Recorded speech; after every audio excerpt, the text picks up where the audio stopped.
நத்தை கூட்டின் நீர் போதும் எங்களின் தாகம் தீர்த்து கொள்வோம். கத்தும் கடலும் கை கட்ட கவிதைகள் போலே வாழ்ந்து வந்தோம்.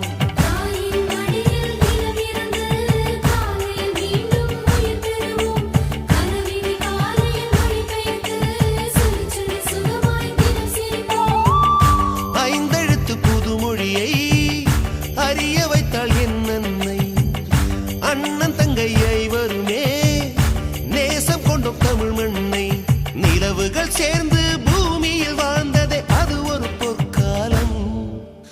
அவரவர் வாழ்க்கையில் ஆயிரம் ஆயிரம்